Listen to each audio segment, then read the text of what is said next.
Factors affecting environmental scanning, कौन कौन सा ऐसा फैक्टर है जो इन्वायरमेंटल स्कैनिंग को इफेक्ट करता है? बहुत सारा फैक्टर है जो इन्वायरमेंटल स्कैनिंग को इफेक्ट करता है। सबसे पहला है इकोनॉमिक फैक्टर्स। इकोनॉमिक फैक्टर्स बोले तो उस देश का इकोनॉमी, इसके बारे में डिटेल में हम लोग आगे पढ़ेंगे। देखो इकोनॉमिक फैक्टर्स में 4 पॉइंट है जिसको हम लोग डिटेल में पढ़ेंगे, तो इसको आगे अभी के लिए स्किप करते हैं, आगे बढ़ते हैं।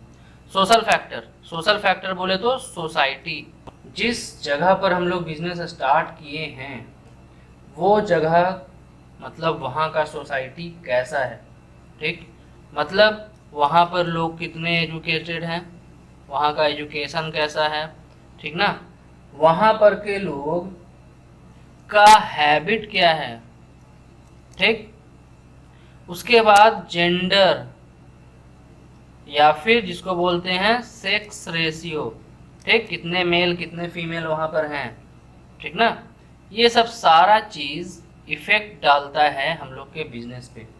तो भाई कैसे इफेक्ट डालेगा, लोगों का एजुकेशन कैसे इफेक्ट डालेगा? तो देखो क्या होता है कि मान लो हम लोग पेन वगैरह बेच रहे हैं, जहाँ पर एजुकेशन अच्छा है वहीं पर ना पेन पेंसिल इरेजर वगैरह शॉर्पनर वगैरह पेपर वगैरह का सेल होता है।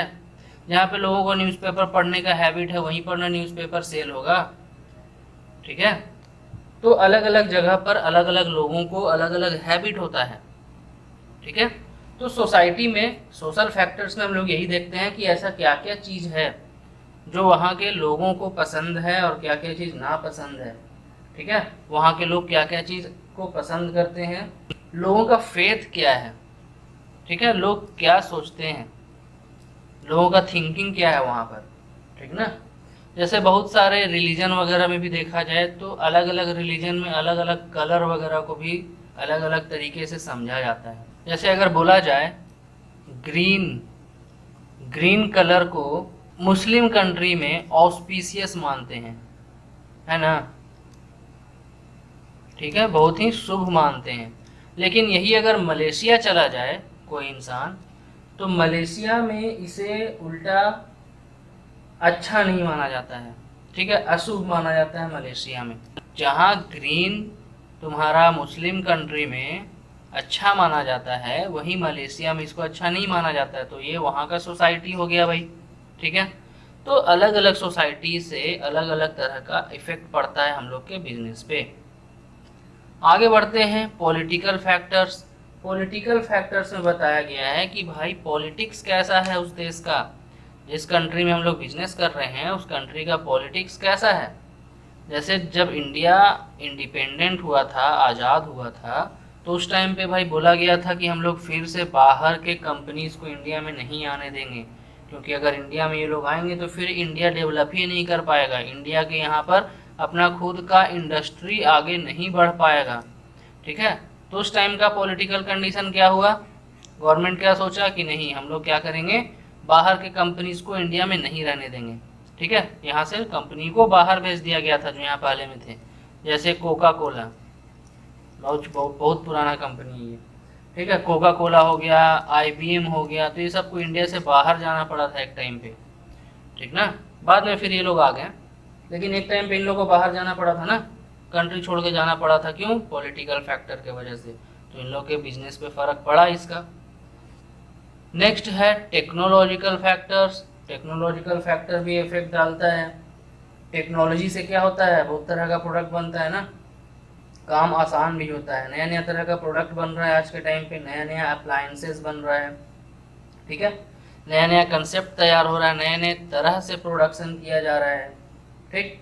तो नया टेक्नोलॉजी जब भी आता है, जब भी न्यू टेक्नोलॉजी आएगा तो क्या होगा, हम लोग का प्रोडक्शन कॉस्ट घटता है, प्रोडक्शन कॉस्ट कम होता है, क्योंकि नया टेक्नोलॉजी आता है इसलिए ताकि हम लोग को सस्ता में सामान बनकर रेडी हो जाए।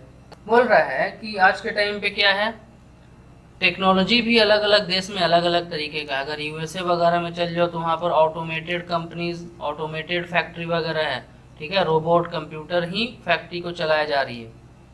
लेकिन इंडिया का बात किया जाए तो इंडिया में अभी लोग ज़्यादातर लेबर को यूज़ करते हैं, ठीक ना, लेबर इंटेंसिव टेक्निक ज़्यादा यूज़ किया जाता है। तो जहाँ का जैसा टेक्नोलॉजी वहाँ का वैसा कंपनी। फिर आता है लीगल फैक्टर। कुछ कुछ चीज़ कहीं कहीं पे लीगल होता है, कुछ कुछ चीज़ कहीं कहीं पे लीगल नहीं होता है। जैसे इंडिया का बात करें तो इंडिया में जुआ वगैरह, ठीक है, क्या बोल सकते हैं इसे, कसिनो, ठीक है, कसिनो जो चलता है बाहर के कंट्री में, इंडिया में कसिनो अलाउड नहीं है, इसको इलीगल माना गया है, ठीक है। जबकि अगर यूएसए चल जाओ तो उसके बहुत सारे स्टेट्स में कसिनो को लीगल बताया जाता है, ठीक। तो वहाँ पर ये बिजनेस लोग आराम से चलाते हैं। इंडिया में चला पाओगे कसिनो? नहीं चला पाओगे, ठीक ना। तो ये हो गया लीगल फैक्टर की कौन सा चीज़ किस जगह पे लीगल है, किस जगह पे इलीगल है। जैसे दिल्ली ट्रांसपोर्ट कॉरपोरेशन, डीटीसी, ठीक है, दिल्ली ट्रांसपोर्ट कॉरपोरेशन क्या किया, ये कुछ नहीं किया, जो करना था सुप्रीम कोर्ट किया, ठीक है। सुप्रीम कोर्ट ऑर्डर दे दिया डीटीसी को, दिल्ली ट्रांसपोर्ट कॉरपोरेशन को, कि भाई तुम्हारे पास जितने भी बस हैं वो सब बस में तुम लोग सीएनजी यूज़ करोगे, ठीक है। जो गैस होता है, गैस से हम लोग बस चलाते हैं, तो सीएनजी यूज़ करना है, नेचुरल गैस यूज़ करना है, ठीक, कंपल्सरी, एकदम ज़रूरी है यूज़ करना, नहीं तो गाड़ी नहीं चलाने देंगे रास्ते में, बस ही नहीं चलाने देंगे सरकारी। तो क्या हो गया, लीगल फैक्टर हो गया नहीं ये। अब क्या करना पड़ रहा है यहाँ के लोगों को, मतलब डीसीटी को क्या करना पड़ रहा है, फॉलो करना पड़ रहा है ये रूल। सारे बस में सीएनजी का सेटअप डालना पड़ रहा है कि नहीं भाई सीएनजी से ही चलाना होगा, नहीं तो गवर्नमेंट चलाने नहीं देगी, सुप्रीम कोर्ट नहीं चलाने देगी, ठीक है। तो ये हो गया लीगल फैक्टर्स, इफेक्ट पड़ा ना, वहाँ पे बहुत सारे सीएनजी पेट्रोल पंप स्टार्ट हो गए होंगे, बहुत तरह का नया बिजनेस स्टार्ट हो गया। फिर आता है कम्पिटिटिव फैक्टर। कम्पिटिटिव फैक्टर भी इम्पोर्टेंट है, मतलब कम्पिटिटर्स लोग, ठीक है। बोला जा रहा है कि जब जगह कंपटीशन बढ़ने की वजह से भी हम लोग का बिजनेस जो है उस पर इफेक्ट पड़ता है। बोल रहा है कि जो बिजनेसमैन लोग होते हैं वो हमेशा नया नया प्रोडक्ट, नया टेक्निक, नया कंसेप्ट वगैरह खोजते रहते हैं। क्यों? ताकि वो अपने कंपटीटर से आगे बढ़ जाए, ठीक है। जैसे है ना, फ़ोन में पहले तो सिंगल कैमरा था, उसके बाद डुअल कैमरा आ गया, डुअल कैमरा बोले तो सेल्फी कैमरा भी आ गया, इसके बाद ट्रिपल कैमरा, ट्रिपल के बाद अभी क्वाड आ गया है ना, क्वाड कैमरा, चार चार कैमरा लगा हुआ है भाई। तो वही चीज़ बोला जा रहा है कि कंपटीटिव फैक्टर में कि लोग क्या कर रहे हैं, कम्पीट कर रहे हैं एक दूसरे के साथ।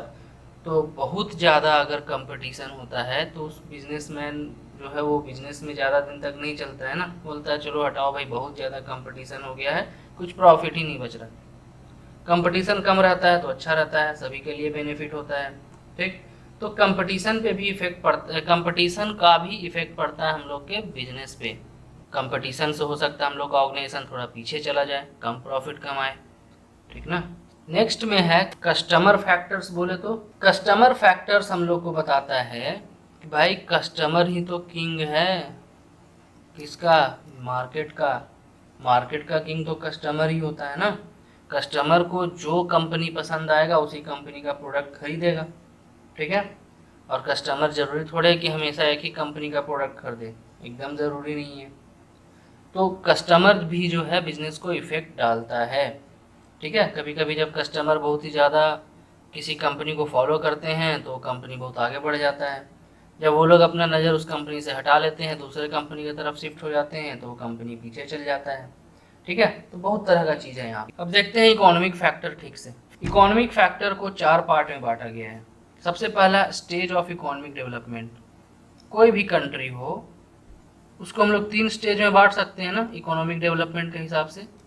एक तो पुअर कंट्री, एक होता है डेवलपिंग कंट्री, और एक होता है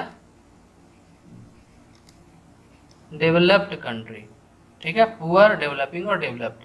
अगर पुअर कंट्री है तो वहाँ पर पुअर कंट्री के हिसाब से प्रोडक्ट बनाना पड़ेगा। अगर डेवलपिंग कंट्री है तो डेवलपिंग कंट्री के हिसाब से प्रोडक्ट बनाना पड़ता है, ठीक ना। जैसे पुअर कंट्री में लोग जो एकदम ज़्यादा ज़रूरत का चीज़ है उसको यूज़ करेंगे, उसको परचेज़ करेंगे, लग्जरी प्रोडक्ट को परचेज़ नहीं करेंगे। डेवलपिंग कंट्री में लोग कंफर्टेबल गुड्स को यूज़ करते हैं, ठीक ना। यहाँ पे लिख देते हैं कंफर्टेबल। कंफर्टेबल गुड्स बोले तो सोफ़ा, टीवी, वॉशिंग मशीन, ये सब। और डेवलप्ड कंट्री जो है वो लग्जरी प्रोडक्ट को ज़्यादा यूज़ करते हैं वहाँ पर, ठीक है। लग्जरी प्रोडक्ट ज़्यादा यूज़ करेंगे। अलग अलग इकोनॉमी के हिसाब से वहाँ पर लोग अलग अलग तरह के चीज़ों को डिमांड करते हैं। फिर है इकोनॉमिक पॉलिसी। भाई देश का इकोनॉमिक पॉलिसी क्या है? इकोनॉमिक पॉलिसी क्या होता है? गवर्नमेंट टाइम टू टाइम अपने देश के इकोनॉमी को बढ़ाने के लिए पॉलिसी लाते हैं, ठीक है। जैसे तुम्हारा हो गया मॉनेटरी पॉलिसी, पैसे को लेकर क्या पॉलिसी है, ठीक। फिर क्या हो गया इंडस्ट्रियल पॉलिसी, है ना, इंडस्ट्री को बढ़ाने के लिए क्या क्या पॉलिसी लेकर आए हैं, ठीक। उसके बाद रेवेन्यू पॉलिसी, मतलब टैक्स पॉलिसी वगैरह। तो ये सब सारा चीज़ जो है ये सब को बोला जाता है इकोनॉमिक पॉलिसी। तो ये सब सारे चीज़ से भी बिजनेस पे इफेक्ट पड़ता है। अगर रेवेन्यू पॉलिसी, टैक्स को अगर इंक्रीज कर दिया जाए तो इसका इफेक्ट पड़ेगा बिजनेस के ऊपर, ठीक है। तो या तो अच्छा इफेक्ट पड़ता है, कभी कभी बुरा इफेक्ट भी पड़ जाता है। फिर आता है rate of interest and income tax. Rate of interest बोले तो अगर हमको बिजनेस स्टार्ट करना है और इंटरेस्ट रेट जो है वो बहुत कम है, ठीक ना, मार्केट में रेट इंटरेस्ट का रेट बहुत ही कम है, हम लोग को लोन आसानी से मिल जा रहा है कम रेट पे, कम इंटरेस्ट पे, तो हम लोग क्या करेंगे, लोन लेंगे और लोन लेकर बिजनेस स्टार्ट कर देंगे ना। हम लोग को जब भी वर्किंग कैपिटल का ज़रूरत रहेगा तो हम लोग के पास आराम से पैसा अवेलेबल हो जाएगा, ठीक है। यही अगर इंटरेस्ट रेट मार्केट में बढ़ा हुआ रहे तो हम लोग बिजनेस स्टार्ट नहीं करेंगे, हम लोग रुक जाएंगे कुछ दिन कि चलो भाई ठीक है 2-4 दिन रुक के, कुछ दिन रुक कर देखते हैं, अगर इंटरेस्ट रेट घटेगा तब हम लोग लोन लेंगे। तो ये बिजनेस पे इफेक्ट पड़ा ना। इनकम टैक्स से भी बिजनेस पे इफेक्ट पड़ता है। जब टैक्स बहुत ज़्यादा रहता है तो कंपनीज उतना आगे नहीं बढ़ पाती है, क्योंकि मार्केट में इन लोग को प्राइस जो है वो ज़्यादा करके बेचना पड़ता है, ठीक। जैसे जीएसटी अभी चल रहा है, अगर जीएसटी का रेट बढ़ा दिया जाए, चीज़ों पर रेट बढ़ा दिया जाएगा तो क्या होगा, मार्केट प्राइस बढ़ जाएगा उस प्रोडक्ट का, ठीक ना। मार्केट प्राइस बढ़ जाएगा तो प्रोडक्ट कम सेल होगा, बिजनेस थोड़ा सा प्रॉब्लम में आएगा, ठीक। फिर है मार्केट सिचुएशन। मार्केट का सिचुएशन कैसा है इस पर भी डिपेंड करता है क्या, कंपनी। मार्केट सिचुएशन कैसा है, अगर मार्केट सिचुएशन अच्छा है, ठीक ना, अगर एंटरप्रेन्योर जो है वो अपने प्रोडक्ट को एकदम मार्केट के हिसाब से, डिमांड के हिसाब से बना पाता है कि भाई जिस तरह का डिमांड था मार्केट में उसी तरह का अगर प्रोडक्शन किया है ये एंटरप्रेन्योर, तो हम लोग का ऑर्गेनाइजेशन जो होगा वो आगे बढ़ेगा। तो मार्केट में जब डिमांड ज़्यादा रहता है तो हम लोग ज़्यादा प्रोडक्ट बनाते हैं, यही मार्केट में डिमांड जब कम रहता है तो हम लोग कम प्रोडक्ट बनाते हैं। नेक्स्ट में आते हैं environmental appraisal and analysis. Environmental appraisal का मतलब इन्वायरमेंट को अप्रेज करना। अप्रेज करने का मतलब क्या होता है, अप्रेज करने का मतलब भी ऑलमोस्ट एनालाइज करना ही होता है, ठीक है। तो environmental appraisal is such a process by which a strategic planner, in order to encounter his opportunities and challenges, continue monitoring the economic, social, political, production, technological and market condition. क्या बोल रहा है कि इन्वायरमेंटल अप्रेजल एक ऐसा process है जिसमें एक स्ट्रेटेजिक प्लानर मतलब कोई भी मैनेजर वगैरह या फिर एंटरप्रेन्योर वगैरह जो अपने कंपनी के लिए, अपने बिजनेस के लिए स्ट्रेटजी बना रहा है कि वो अपने बिजनेस को कैसे आगे बढ़ाएगा, ठीक ना। वो स्ट्रेटजी प्लानर क्या करता है, कंटिन्यू लगातार मॉनिटर करता रहता है, देखता रहता है। किसे देखता रहता है, तो इकोनॉमिक, देश का इकोनॉमी को, वहाँ के सोसाइटी को, वहाँ के पॉलिटिकल और प्रोडक्शन टेक्नोलॉजी को, ठीक है, कि किस टेक्नोलॉजी से यहाँ पर लोग प्रोडक्शन करते हैं, और मार्केट के कंडीशन को देखता रहता है। क्यों देखता रहता है, ताकि उसे अपॉर्चुनिटीज मिले, ठीक है, और वो चैलेंजेस को फेस कर सके, आगे चल के क्या चैलेंजेस आने वाले हैं वो उसे पता चल सके, ठीक है। तो इन्वायरमेंटल अप्रेजल आ जाता है एग्जाम में, इसको स्टार मार्क मार देना है, ठीक है। कैरेक्टरिस्टिक्स, ये इन्वायरमेंटल अप्रेजल जो है कैसा काम है, ठीक है, कैसा काम है इन्वायरमेंटल अप्रेजल। तो भाई बहुत ही टेढ़ा काम है, ठीक ना। ह्यूरिस्टिक एंड एक्सप्लोरेटरी प्रोसेस है। ह्यूरिस्टिक एंड एक्सप्लोरेटरी प्रोसेस का मतलब क्या होता है, इसमें एंटरप्रेन्योर जो है वो एक्सप्लोर करता है, क्या एक्सप्लोर करता है? इन्वायरमेंट को एक्सप्लोर करता है, इन्वायरमेंट के एक एक पार्ट को अच्छे से स्टडी करता है, ठीक ना, क्योंकि स्कैनिंग का मतलब तो यही है, अच्छे से एकदम एक एक पार्ट को स्कैन करना, सोचना, हर चीज़ के बारे में ध्यान देना। सेकंड में है intermittent scanning system. Environmental appraisal जो है वो इंटरमिटेंट स्कैनिंग सिस्टम है, मतलब ये एक रडार के जैसा काम करता है और अपने चारों तरफ का जो भी वातावरण है, जो भी इन्वायरमेंट में चीज़ अवेलेबल है, ठीक ना, इन्वायरमेंट में जो भी चीज़ अवेलेबल है उसको स्कैन करता है, मतलब टोटल चीज़ को स्कैन करता है अच्छे तरीके से। किसके बारे में पढ़ रहे हैं हम लोग पढ़ रहे हैं इन्वायरमेंटल अप्रेजल के बारे में, ठीक ना। और ये कैसा काम है? इन्वायरमेंटल अप्रेजल जो है वो हॉलिस्टिक काम है। हॉलिस्टिक काम बोलने का मतलब कि इसमें पूरा सर्वे किया जाता है बिजनेस इन्वायरमेंट का, ठीक।